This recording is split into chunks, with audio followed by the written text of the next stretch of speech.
How do you guys? Welcome back to Edgar TV. And wow, I said the rankings was about to get blown apart. I didn't think so much in this way. Mike De Decker going into the top 32, winning the Grand Prix. The European Championship's going to Richie Edhouse. He moves into the top 32. We nearly had Martin Luitmann come as a qualifier into the top 32. He's one game off that game with Luke Littler in the final.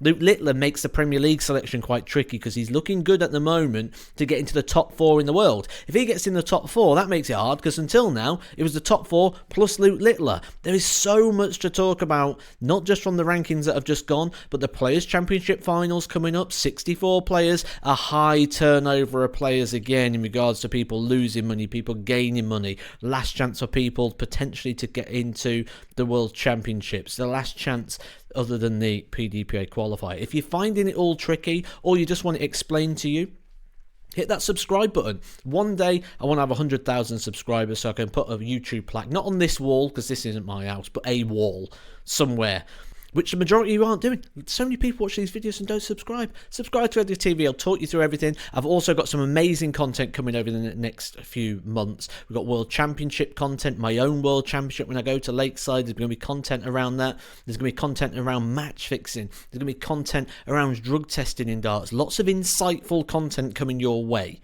So make sure you're subscribed here to Edgar TV. But you've come here today to see how the rankings have changed following the World Grand Slam. Didn't say World Grand Prix. Connor Scott goes at 5 places. Now that is of interest. Connor Scott is in a position where if he gets into the top 64, will keep the money he has made. You see here at the moment, 64th position is £68,000. This will change. This will move, obviously, with players and difference in their rankings. Connor Scott in the Players' Championships and in the World Championship. So guaranteed another £10,000 on top of the money he's got already.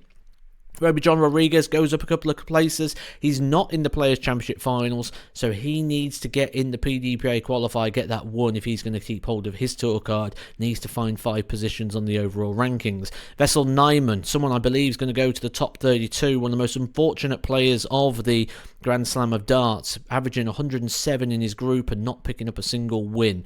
Simon Whitlock continues to plummet down the rankings, goes down another 4 places, down to 57. He's in trouble. He's another player who needs that PDPA qualifier, but maybe the fact that Steve Beaton relinquishing his card could save Simon Whitlock, as that card will go to the next person in line in regards to tour card positions. So it'll go to number 65. It does not go to Q School. Loads of players dropping down. That's due to jumps of the likes of Mickey Mansell going up 13 places. Semi-final for Mickey Mansell, £50,000. Mickey Mansell was more in a conversation in regards to if he could keep or lose his card potentially. Now he's in a position where maybe people are looking ahead. Certainly after the performances he did. Great performances from him. The biggest dropper in this section was Alan Suter. He drops down 7 places, down to world number 49, but is in the big events at the back end of the year, so an opportunity for him to put more on his ranking there. When we look around the top 32 positions, Raymond van Barneveld hanging into position at the moment. That keeps his seeding for the World Championships, but he's going to be looking over his shoulder at Minehead because there's a couple of people here that could go on runs. Jermaine Watermain is someone we said to keep an eye on. And boy, is he one to keep an eye on at the minute. Now up to world number 36, only going in one direction. Petretsko, only $8,000 at the moment behind Barneveld. He could dislodge Barneveld in that top 32. Ryan Joyce, semi-finalist at the Grand Prix, in good form. Martin Luitmann, the runner-up, jumps up 8 places in regards to his ranking, going up to world number 37. Jose de Souza and Kim Hybricks both just continue to drop away. Now, one really interesting fact, though, about the recent Grand Prix, Grand Slam. Let's done it again. Grand Slam. Mickey Mansell. If Mickey Mansell would have won the World Grand Prix, this is how far away he was in regards to the standard of the top 32 in regards to earnings. If Mickey Mansell won the Grand Slam, he would not have made the top 32. Winning a big TV tournament and not being in the top 30, that's how far away he was, just to give you sort of an insight into the incredible run that he had. Now, for me, this is the block of rankings that really gets interesting. Peter Wright now out of the world's top 16, down a further 3 places. Nathan Aspinall down 7 places to world number 14. Josh Rock now defending. Joe Cullen out of form. And when we look further down, Gian Van Veen now up 4 positions in great form. Richie Edhouse in great form. Mike De Decker, good form, up another place into world number 24. There are a lot of people coming up here on the prowl who are in good form and are not defending big chunks of prize money like some of the players a little bit higher up. Gary Anderson now back into the world's top 16, and again not defending big chunks of prize money. I think Gary Anderson now goes into the seeded pot for the things like the World Match Play, and that's going to put him in good stead for jumping up even higher. Remember your ranking positions. Top 32 World Championship seed, top 16 World Match Play seed, top 8 Grand Prix seed. What am I doing today? Getting all the words wrong. So there's obviously positions and staircasing the higher up you go. So we're going to take a look at the top and see where those real stories are coming. Gerwyn Price continues to slide. He's down another 2 positions, and he's got some money to defend at the back end of this year.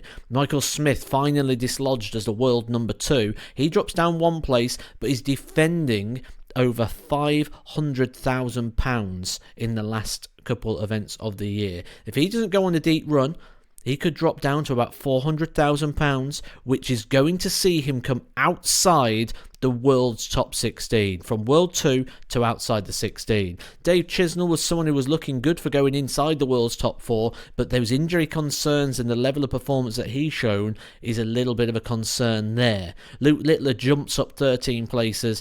I think Luke Littler's going to go into the top 4 personally. When you look at Michael Smith's got to come out of there as well. I think Littler goes into the top 4. Making Premier League selection an absolute nightmare. Players who aren't defending much though, Stephen Bunting not defending too much, so he could get himself into contention with a deep run somewhere. But for me, when you look at the rankings, when you look at the people that are going on deep runs, that Premier League choice is getting very hard. If Michael Smith drops out the 16, I don't think you can have him in. Can you really have Peter Wright in there on the form that he's showing right now? The top 4 plus Littler might be the top 4 including Littler. Then you need to find 4 players, which means you're going to have to start looking at these major winners. The likes of Mike De Decker. Is he now going to get into the Premier League?